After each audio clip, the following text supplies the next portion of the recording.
Siempre dicen que la traición duele más cuando viene de alguien cercano. Tal vez sea cierto.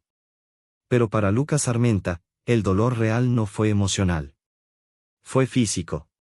Fue la presión brutal aplastándole el pecho mientras su módulo de emergencia caía sin control por la atmósfera de un planeta que, según todos los registros oficiales, no debía tener vida. Esta no es una historia sobre perder dinero.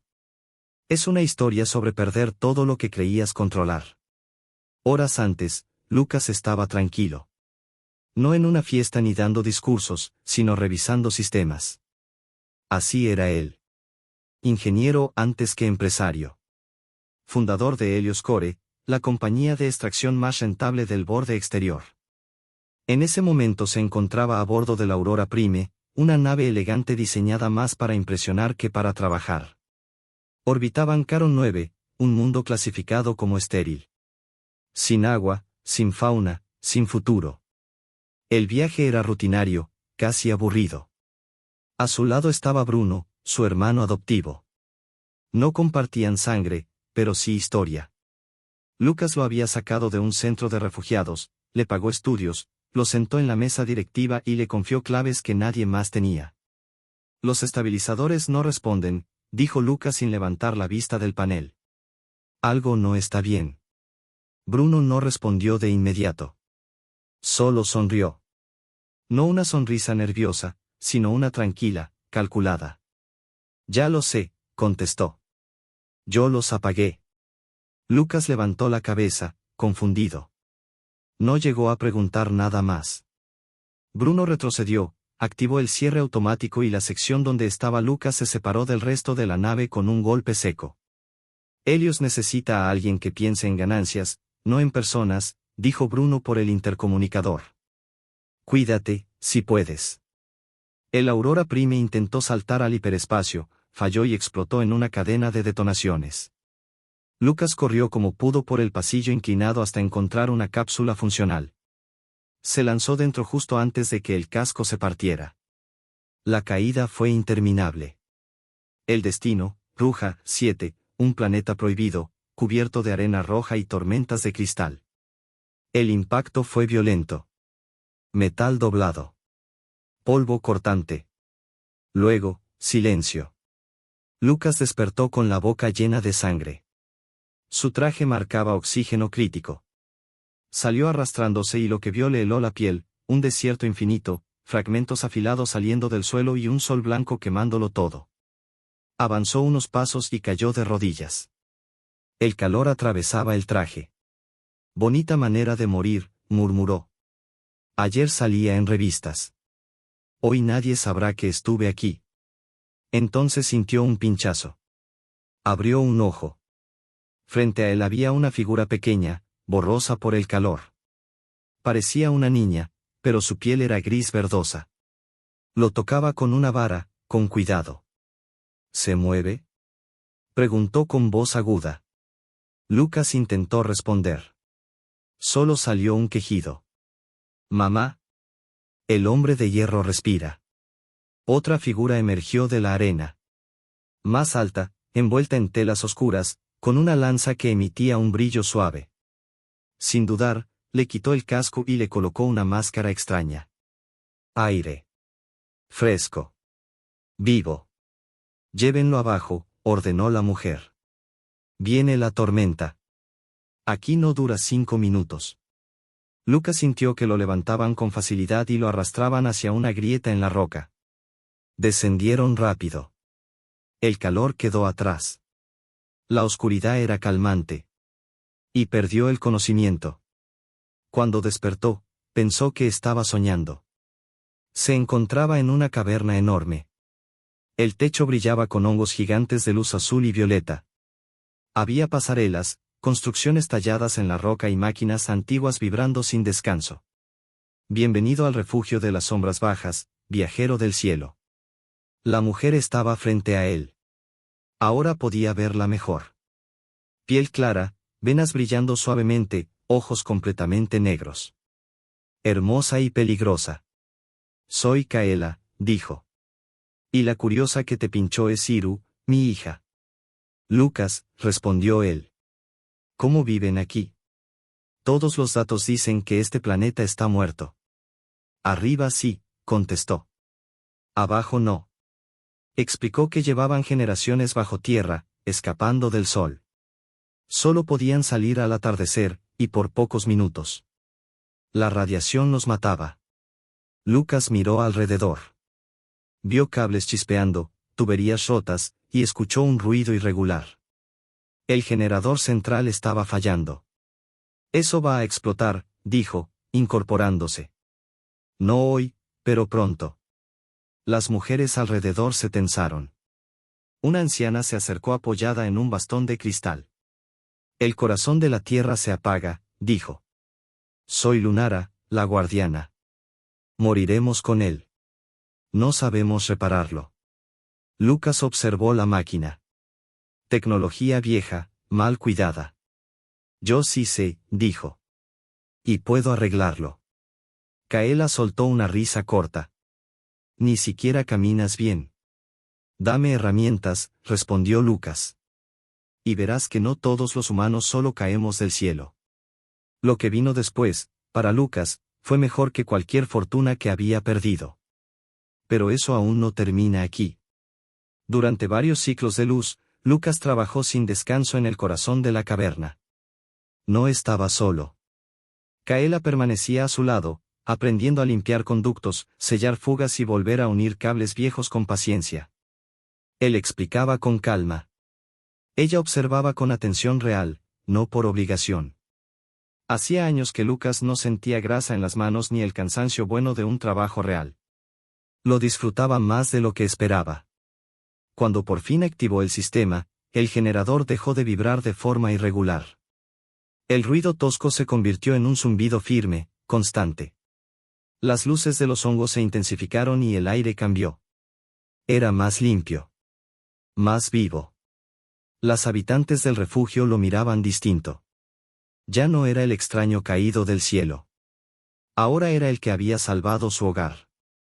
Y en medio de ese cambio, algo más creció entre él y Kaela. No fue una sola cosa. Fue como ella le alcanzaba las herramientas antes de que él las pidiera. La forma en que Iru se sentaba cerca para observar, confiada. Lucas, que nunca había tenido tiempo para una familia, empezó a sentir algo incómodo y nuevo, el deseo de quedarse. Un tiempo después, Lucas pidió hablar con el consejo. He estado midiendo la superficie, dijo, mostrando datos flotando sobre su muñeca. El aire es estable. La radiación bajó hace generaciones. Para un humano como yo, es segura. El silencio fue inmediato. ¿No me creen? Preguntó. No es tan simple, respondió Lunara. El mundo cambió, y nosotras también. Lucas insistió. Kaela dudó, pero aceptó acompañarlo solo hasta la entrada.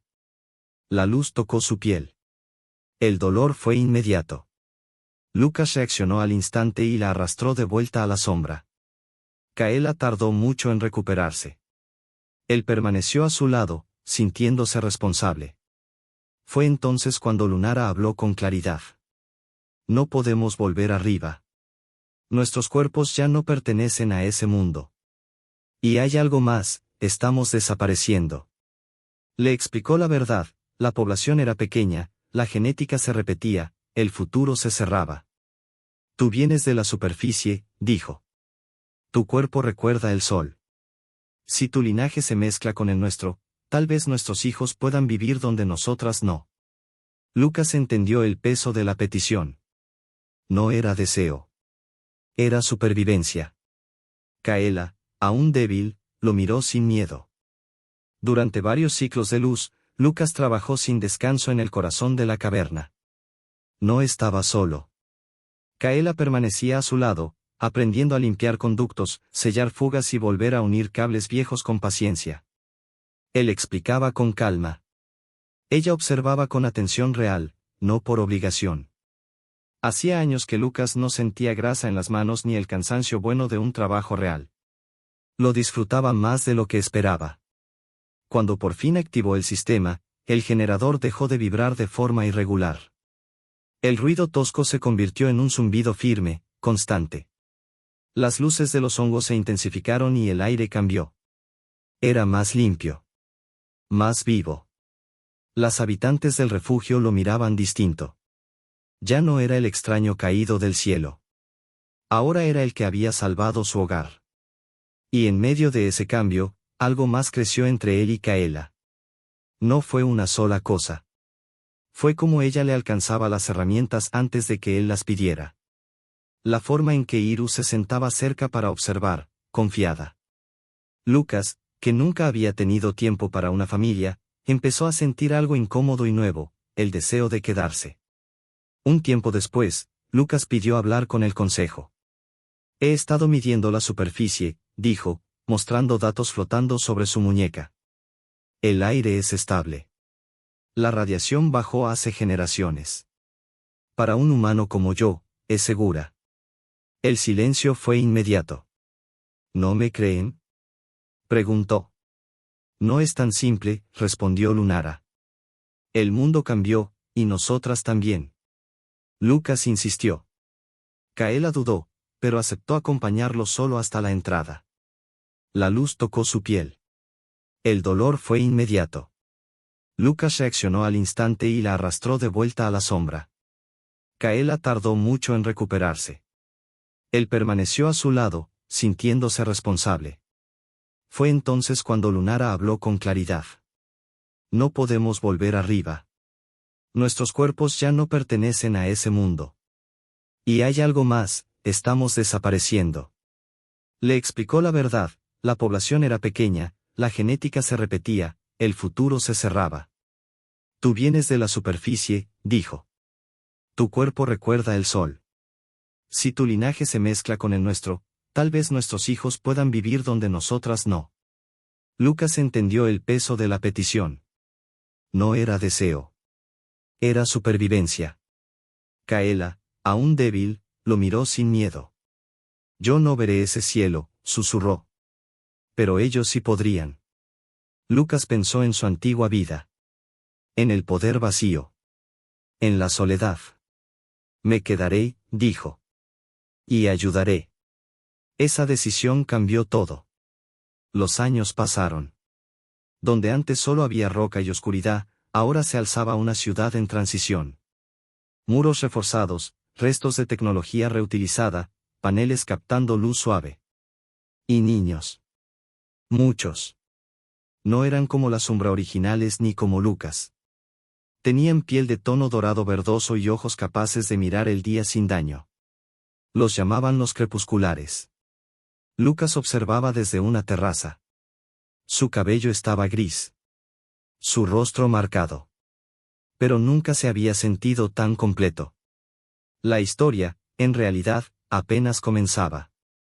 Abajo, sobre la arena templada, un niño pequeño corría torpemente detrás de un reptil brillante que se escabullía entre las rocas. Tenía unos 4 años y reía sin miedo. Lucas lo observó desde lo alto y sonrió sin darse cuenta. Luego giró la cabeza hacia la entrada del túnel. Allí estaba Kaela, detenida justo donde terminaba la sombra. No avanzaba más. Llevaba un velo grueso y reflectante para protegerse del resplandor. Míralo, dijo Lucas por el comunicador, con voz baja. No se detiene. Corre libre, respondió Kaela, con la voz rota. Y no le duele la luz. Lucas, no le hace daño. Ella lloraba en silencio. No de tristeza, sino de algo más profundo. Su hijo podía pisar un mundo que a ella le estaba vedado. Era el precio de ser madre en aquel lugar, dar vida a alguien destinado a caminar donde tú no podías. Lucas se acercó al borde de la sombra y apoyó la frente contra la de ella. Él era el enlace. De día vivía bajo el sol con los niños. De noche regresaba a la penumbra con las madres. Un equilibrio frágil. Y como siempre ocurre, la calma no duró. Los sensores de largo alcance, los mismos que Lucas había reconstruido pieza por pieza, comenzaron a emitir alertas. No era una nave. Era una flota. Y no era desconocida. Es Helios Core, dijo Lucas al leer las señales. O lo que queda de ella. Kaela ya se estaba colocando su armadura. ¿Vienen por ti? No, respondió él. Vienen por el planeta. Traen perforadoras profundas y tropas privadas. Para ellos, esto sigue siendo un desierto vacío. Entonces están equivocados, gruñó Kaela. Las naves descendieron. Las rampas se abrieron y decenas de mercenarios avanzaron junto a drones armados. El último en bajar fue Bruno, impecable, seguro de encontrar solo arena. En lugar de eso, vio muros, torres y movimiento. ¿Qué es esto?, murmuró. La voz de Lucas resonó por todo el valle a través de los altavoces. Hola, Bruno. Veo que al fin decidiste comprobar si seguía vivo. Bruno palideció. Imposible. Ataquen, gritó. Arrasen con todo. Los mercenarios entraron en los túneles. Y ahí perdieron la ventaja. Desde la oscuridad surgieron la sombra, pero no atacaron de frente. Liberaron nubes densas que apagaron luces y sensores. Los disparos cerraron. Las figuras se movían sin ser vistas, desarmando, golpeando, desapareciendo. Los drones avanzaron sin problemas. No necesitaban ojos. Se dirigían a la entrada principal. Papá. Bruno se congeló. En lo alto del muro había un grupo pequeño, firme. No eran soldados adultos. Eran niños. Los crepusculares. Armados con rifles adaptados por Lucas y acompañados por sus madres. Lucas activó una transmisión abierta, no solo para Bruno, sino para todas las naves en órbita y los canales de emergencia galácticos. Hace 5 años intentaste matarme, dijo con voz firme. Hoy intentas borrar mi hogar. Pero mira bien. Esto no es fauna hostil. Son mis hijos. Las pantallas mostraron los rostros de los niños. Rasgos humanos claros. En la galaxia existía una norma no escrita: no se exterminan especies conscientes. Mucho menos a sus crías. Disparen. Gritó Bruno, fuera de sí. Para eso les pago. El capitán mercenario bajó el arma. El contrato no decía nada de asesinar niños, dijo. Yo me retiro. Uno a uno, los mercenarios se replegaron. Bruno, furioso, sacó su propia arma y corrió hacia los túneles. Yo lo haré. Déjenlo pasar, ordenó Lucas. Bruno se internó en la oscuridad, riendo, hasta que la risa se apagó. No veía nada. Sal, Lucas. Las lanzas brillaron. Demasiado tarde comprendió que allí abajo él no era el cazador. Kaela apareció de entre las sombras y lo desarmó con un solo movimiento. En segundos estaba en el suelo, rodeado. Lucas se acercó. No te mataré, dijo. Ya envié todo a la Federación. Tu traición, tus órdenes, todo. Se volvió hacia Kaela y la abrazó. Saquen esto de mi casa. Con el tiempo, aquel lugar cambió por completo. Donde antes hubo túneles, surgieron calles. Donde hubo oscuridad, ahora había vida compartida. Humanos, umbra y crepusculares convivían. Trajes especiales permitían a las ancianas caminar bajo el sol. Los pasadizos se transformaron en museos. En la plaza central, una estatua mostraba a un hombre con una herramienta en una mano y un niño en la otra. En la biblioteca, una anciana de piel dorada contaba historias. ¿Es verdad que vino del cielo?, preguntó un niño. Ella sonrió. Sí. Cayó, para enseñarnos a vivir sin miedo. Lucas y Kaela ya no estaban. Pero su mundo sí. Un planeta que una vez fue llamado muerto, ahora respiraba más vida que muchos otros. A veces, perderlo todo es la única forma de llegar al lugar correcto. El tiempo no se detuvo después de la batalla. Nunca lo hace. Simplemente siguió avanzando, como siempre, dejando que las heridas cicatrizaran y que las decisiones tomaran forma en algo más grande que quienes las tomaron. Al principio fue lento. Las naves enemigas se marcharon y el silencio volvió a caer sobre el valle. Durante días nadie celebró. Había cansancio, miedo residual, una sensación extraña de haber estado al borde de algo irreversible. Lucas caminaba por la ciudad al amanecer y al anochecer, observando cómo las madres sombra regresaban a la seguridad de los túneles cuando la luz se volvía peligrosa, y cómo los niños permanecían afuera un poco más cada día, sin quemarse, sin enfermar. Ese simple hecho seguía pareciendo un milagro. Los crepusculares crecían rápido. No solo en tamaño, sino en curiosidad. Querían entenderlo todo. Preguntaban por qué el cielo era azul, por qué las estrellas no caían, por qué algunos podían caminar bajo el sol y otros no. Lucas nunca les dio respuestas mágicas. Les hablaba de ciencia, de adaptación, de errores antiguos y decisiones difíciles. Les enseñó que sobrevivir no siempre significa ganar, y que crear algo nuevo casi siempre duele. Kaela observaba todo desde la sombra, como siempre había hecho, pero ya no con tristeza. Había aceptación. Había orgullo. Y había algo parecido a la paz. Con el paso de los años, la ciudad dejó de ser un refugio improvisado y se convirtió en un punto de encuentro. Exploradores comenzaron a llegar. Primero con cautela, luego con asombro. Los informes hablaban de una sociedad híbrida, estable, funcional. Una rareza en una galaxia acostumbrada a la explotación rápida y al abandono. Lucas se negó a que aquel mundo se convirtiera en otra colonia más. No quería banderas ni títulos. Rechazó cargos, subvenciones, promesas. Permitió intercambio de conocimiento, no control. Aprendió de la sombra tanto como ellas aprendieron de él. No impuso. Escuchó. Ese fue su mayor logro. Cuando su cuerpo empezó a fallar, no lo ocultó. Las manos que habían arreglado generadores y diseñado filtros ya no eran tan firmes. El cabello se volvió blanco.